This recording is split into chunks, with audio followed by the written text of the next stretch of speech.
नमस्कार। प्रादेशिक समाचार के साथ मैं पूनम करकेट्टा। पहले मुख्य समाचार। प्रधानमंत्री नरेंद्र मोदी ने आरबीआई के 90 वर्ष पर आयोजित समारोह में कहा, नीयत सही तो मिलते हैं सही नतीजे। नवाचार क्षेत्र के लिए नीतियां बनाने पर दिया बल। केंद्रीय वित्त मंत्रालय ने भ्रामक खबरों का किया खंडन। कहा, आज से शुरू होने वाले वित्त वर्ष में कर प्रणाली में कोई नया बदलाव नहीं। मुख्य निर्वाचन पदाधिकारी ने मैस्कॉट आई भाई का किया लोकार्पण। मतदाताओं की 100% भागीदारी को लेकर राज्य में कई जागरूकता कार्यक्रम आयोजित। और युवा राष्ट्रीय जूनियर कुश्ती प्रतियोगिता में झारखंड के पहलवानों ने 1 स्वर्ण समेत 5 पदक पर जमाया कब्जा। और अब समाचार विस्तार से।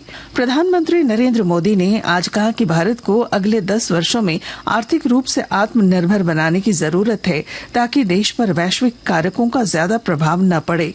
मुंबई में भारतीय रिजर्व बैंक के 90 साल पूरे होने के स्मृति समारोह में प्रधानमंत्री ने कहा कि भारतीय बैंकिंग क्षेत्र का परिवर्तन एक केस स्टडी है।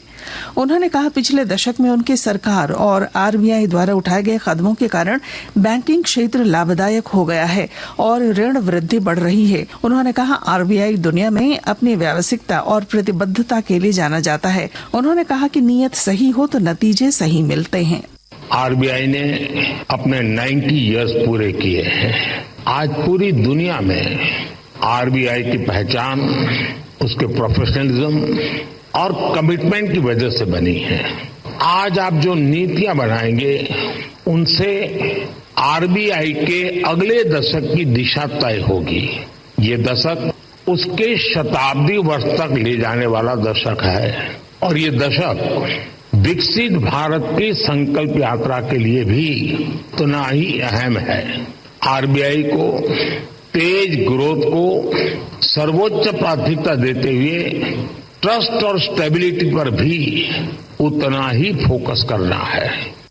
उन्होंने नवाचार के क्षेत्र में प्रोत्साहन के लिए नीतियां बनाने पर बल दिया। 21वीं सदी में इनोवेशन का बहुत महत्व रहने वाला है। सरकार इनोवेशन पर रिकॉर्ड इन्वेस्ट कर रही है। अभी हमने जो इंटरिम बजट दिया उसमें इनोवेशन के लिए 1 लाख करोड़ रुपए का रिसर्च फंड भी बनाया है।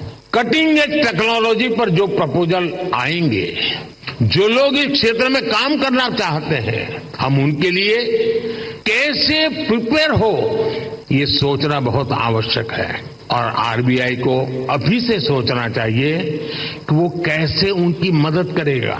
हमें ऐसे लोग पहचानने होंगे, हमें ऐसी टीम्स बनानी होगी जो परंपरागत कारोबार हैं, जो आने वाले विषय हैं, हमें उन्हें लेकर एक्सपर्टीज डेवलप करनी चाहिए। कार्यक्रम में केंद्रीय वित्त मंत्री निर्मला सीतारमण और वित्त राज्य मंत्री भागवत किशन राव कराड़ और पंकज चौधरी और आरबीआई गवर्नर शक्तिकांत दास भी शामिल हुए। केंद्रीय वित्त मंत्रालय ने स्पष्ट किया है कि आज से शुरू होने वाले वित्त वर्ष में कर प्रणाली में कोई नया बदलाव नहीं किया जा रहा है। मंत्रालय ने सोशल मीडिया पर नई कर व्यवस्था के संबंध में दी जा रही सूचनाओं को भ्रामक बताते हुए उनका खंडन किया। मंत्रालय ने कहा कि नई कर व्यवस्था मुख्य रूप से व्यक्तिगत करदाताओं पर लागू होती है। यह वित्त वर्ष 2023-24 से डिफॉल्ट व्यवस्था के रूप में लागू होगी।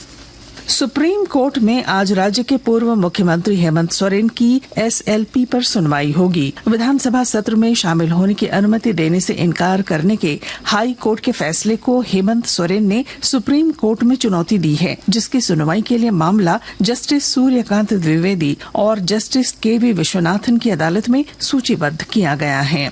भाजपा प्रदेश अध्यक्ष बाबूलाल मरांडी ने प्रिंस खान के कथित वायरल ऑडियो की उच्च स्तरीय जांच की मांग की है। विधायक सरयू राय के धनबाद लोकसभा क्षेत्र से बतौर उम्मीदवार खड़े होने की बात पर ऑडियो में धमकी दिए जाने के मामले पर उन्होंने कड़ी प्रतिक्रिया दी। बाबूलाल मरांडी ने इसे धनबाद में भाजपा प्रत्याशी ढुल्लू महतो के विरुद्ध साजिश बताया।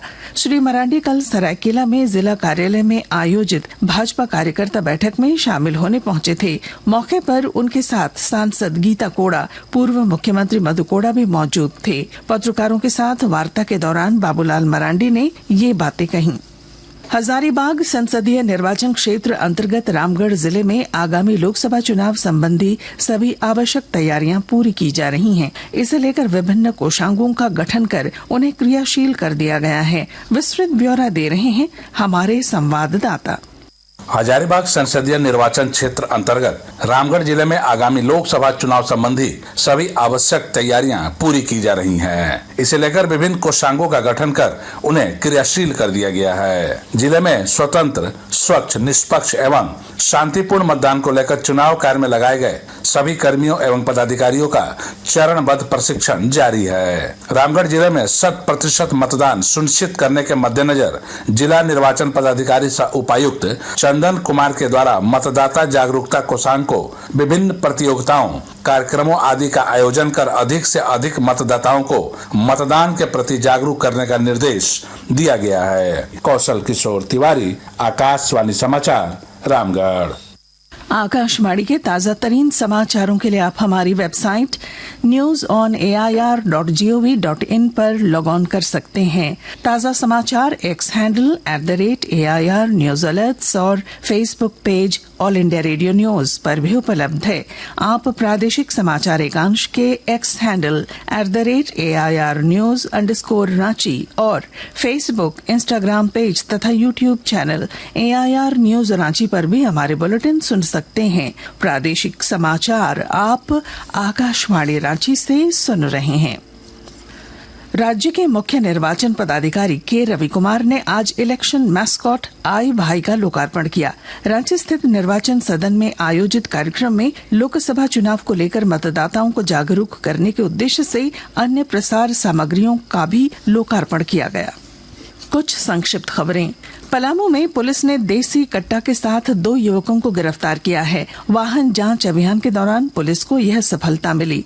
दुमका जिले के जरमुंडी थाना क्षेत्र के चोरखेदा गांव से साइबर ठगी के मामले में महाराष्ट्र पुलिस ने एक आरोपी को गिरफ्तार किया है। उसे न्यायिक रिमांड पर लेकर महाराष्ट्र पुलिस अपने साथ ले गई। सरायकेला खरसावां जिले के सरायकेला और खरसावां प्रखंड अंतर्गत ओडिया बहुल क्षेत्र में आज उत्कल दिवस मनाया गया। जमशेदपुर वन प्रमंडल पदाधिकारी ममता प्रियदर्शी ने कहा है कि कदमा और सोनारी में कहीं भी तेंदुए के रहने का कोई निशान अब तक नहीं मिला है। कहीं भी कोई पगमार्क नहीं पाया गया। उन्होंने बताया कि पलामू टाइगर रिजर्व से आए वेटरिनरी डॉक्टर सुनील कुमार और world life institute of India से आए वन्य जीव विशेषज्ञ शहजाद इकबाल अभी कुछ दिन तक जमशेदपुर में रहेंगे और वन विभाग पूरी तरह अलर्ट रहेगा। उन्होंने लोगों से किसी भी तरह की अफवाह से बचने और सजग रहने की सलाह दी है। साथ ही कहा कि कहीं भी जंगली जानवर दिखाई दे तो वन प्रमंडल पदाधिकारी जमशेदपुर को, वन क्षेत्र पदाधिकारी मानगो और जमशेदपुर वन प्रमंडल कार्यालय को संपर्क किया जा सकता है। नोएडा में संपन्न अंडर 15 और 20 राष्ट्रीय कुश्ती प्रतियोगिता में झारखंड के पहलवानों ने 1 स्वर्ण, 1 रजत और 3 कांस्य पदकों पर कब्जा जमाया। झारखंड के अनूप कुमार ने 38 किलो वर्ग में स्वर्ण, करण कुमार ने 48 किलो वर्ग में रजत, हिमांशु कुमार ने 44 किलो वर्ग में कांस्य, अमित गोप ने 82 किलो में कांस्य और प्राची कुजूर ने 42 केजी वर्ग में कांस्य पदक जीता। आईपीएल क्रिकेट में आज मुंबई के वानखेड़े स्टेडियम में मुंबई इंडियंस का मुकाबला राजस्थान रॉयल्स से होगा। यह मैच शाम 7:30 बजे शुरू होगा। दिल्ली कैपिटल्स ने कल शाम विशाखापत्तनम में चेन्नई सुपर किंग्स को 20 रनों से हरा दिया था। इससे पहले अहमदाबाद में खेले गए मैच में गुजरात टाइटंस ने सनराइजर्स हैदराबाद को 7 विकेट से हरा दिया। और अब बुलेटिन के आखिर में मुख्य समाचार। प्रधानमंत्री नरेंद्र मोदी ने आरबीआई के 90 वर्ष पर आयोजित समारोह में कहा, नीयत सही तो मिलते हैं सही नतीजे। नवाचार क्षेत्र के लिए नीतियां बनाने पर दिया बल। केंद्रीय वित्त मंत्रालय ने भ्रामक खबरों का किया खंडन। कहा, आज से शुरू होने वाले वित्त वर्ष में कर प्रणाली में कोई नया बदलाव नहीं। मुख्य निर्वाचन पदाधिकारी ने मैस्कॉट आई भाई का किया लोकार्पण। मतदाताओं की 100% भागीदारी को लेकर राज्य में कई जागरूकता कार्यक्रम आयोजित। और यूपी में आयोजित राष्ट्रीय जूनियर कुश्ती प्रतियोगिता में झारखंड के पहलवानों ने 1 स्वर्ण समेत 5 पदक पर जमाया कब्जा। और इसके साथ ही आकाशवाणी रांची से प्रादेशिक समाचार का ये बुलेटिन समाप्त हुआ। नमस्कार।